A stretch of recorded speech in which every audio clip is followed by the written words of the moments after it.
Okay, we have Jalen, and he is ready for your questions. We will start on the right side here in the third row. Hey, Jalen. Emily Cochran, Fox 10 Sports in Mobile.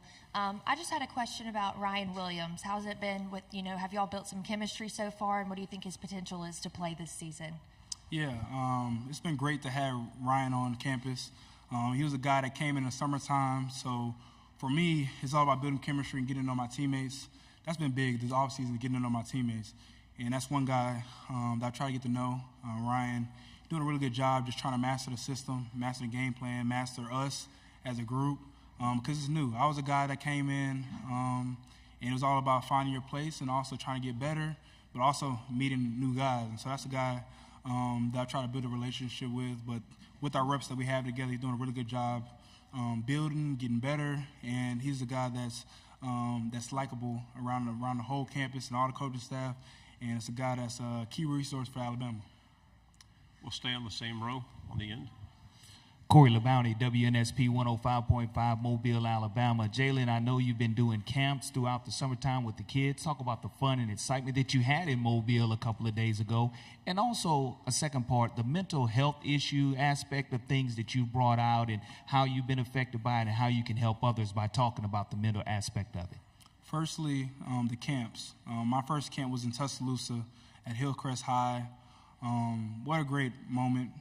That was something that was one of my goals, was to host my first camp, host a camp, and it was a sense of giving back to the community and allowing kids to have fun and branch off and meeting new people and have an opportunity to play the game of football. The game of football is beautiful. It's a vehicle for allow you to meet a lot of great people, but also put you in a journey where you can meet and get in and build on your craft. And that's something I try to utilize as the game with having these camps initially. With the camps I just had, it was awesome to be there with the kids, be involved with the camp. I was able to play 7-on-7 with the kids, saw some good gritty moves, saw some good dance moves, saw some good touchdown celebrations. A lot of kids having fun in that hot sun, so they were grinding. But no, it was a lot of fun to have the camps. I look forward to building and having more camps in the future, so it was very exciting. Secondly, you asked about the mental health aspect. I think that is a strength that people must have to be successful in the game of football, and you might not realize it until you hit a tough moment on your journey. And it's all about being around the right people that uplift you, and also being around people that want to see the best from you and in you.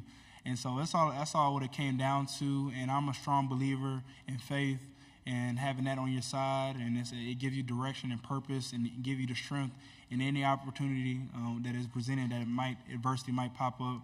But I think mental health is something that you should truly be strong in. Front row, and then pass it over your shoulder. Hey, Jalen, Jacques Doucet, WAP in Baton Rouge. A two-part question for you. Going into last year's LSU game, you didn't have a whole lot of yardage rushing, and you took over that game as a runner. What transpired in that game? And then second, your thoughts on going to Tiger Stadium and what you've seen and heard about that this year. Yeah, I think one thing that Coach Saban said to me, and it set home for me, was being a point guard with the football. Whether distributing the ball to our playmakers, whether using your legs, put the ball in place so our offense can be successful, but also doing things that's all a part of the game plan. Of course, you try to master the game plan throughout the week and look at some tendencies, weaknesses from an opposing opponent. And when it came to that week, it was all about attacking the game plan and trying to do what was best for our offense, whether it was my arm, whether it was my legs. That's what truly took place. Secondly, with your question about going to Tiger Stadium, what a great opportunity, being a road warrior. Playing SC is the best conference. I feel as though each and every week you have to give your all, especially being in Alabama, you're going to get everybody's best game. So, we're anticipating a great crowd, a lot of energy, so super excited for the future with playing on the road. Front row on the right. Eric Bailey with the Tulsa World, kind of piggybacking off that question. Kirby Smart did say yesterday any road win in the SEC is a big win, and Oklahoma is going to come to expect tough Saturdays on the road. Can you talk about what Oklahoma can expect on the road in the SEC, and what has been your toughest road game during your career at Alabama? First question, I've had a great experience playing in the SEC with just seeing all the enthusiasm, all the energy, all the tough games that's placed in the SEC with all the competition. So I've seen a lot, with my time being in college. So I can just say, they're going to have a lot of competitive games and also a great experience just playing in the SEC. But number one, the resources that's provided with being a student athlete and being a student at an SEC school, just a lot is poured into the universities. So that's what a great opportunity with that being in the SEC. So super happy for them for them to have that experience. So what a great opportunity with them being a part of SEC. What was your second question? Oh, no, yeah. Like I mentioned, playing on the road is hard. That's something that we try to embrace in the off season, is just the challenges that may be presented in the future with playing on the road. So it's hard to narrow down one, because like me and Alabama are going to get everybody's best game, and a lot of energy is going to be placed in the building. So it's hard to narrow down one, but it's super exciting playing in the Southeast Conference. Left side, third row.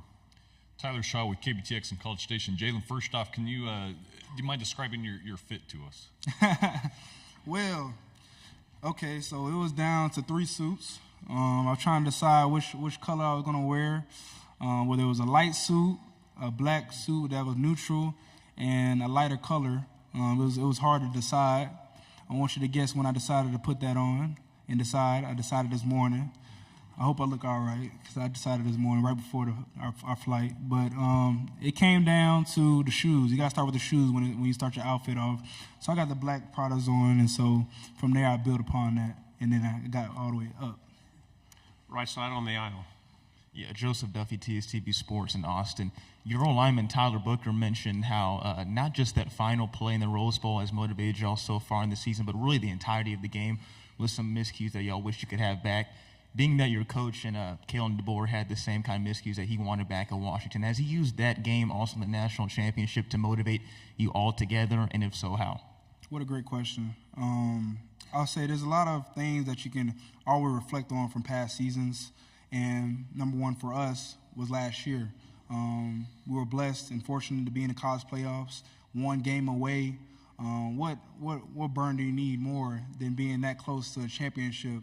And so for us, we're very passionate about each other, but also passionate about achieving short-term goals and long-term goals as we're going along this process. And we can always reflect and learn from it. And so, we shared that. We shared the same experience from Coach DeBoer with failing to achieve a national championship. So now it's all about refocusing and focusing on our 2024 football season. Final question, left side on the aisle. Jalen Ryan, Hennessy, WVTM, NBC 13 in Birmingham. When we were at the Rose Bowl, you told us about doubters, some even your coaches previously. Now you're going into a season where you're highly respected by the media, going into potentially a Heisman run. Does your mindset change, or what are you doing going into this compared to going into last year and what you told us last year? I think it's the same mindset, same mission, being the best version of myself each and every day I walk in the building, being the best quarterback in the country, learning, growing as a player, seeking all information from my coaching staff, being a student of the game. I think it's all about going 1-0, and the grind doesn't stop. That cliche term, but the grind doesn't stop. Just each and every day that you have an opportunity to play the game of football, seize it. Seize the opportunity, try to do what's best for the football team in a sense. And so I say, for me and my development, and it's all about getting better and just leaning on my brothers, because it's going to be a chance where we play a game one, and it's all about tackling the task at hand, which is being the best version of myself, entering the building and having a rep each and every day that I have on the practice field. Jalen, thank you very much. Good luck this year. Appreciate it.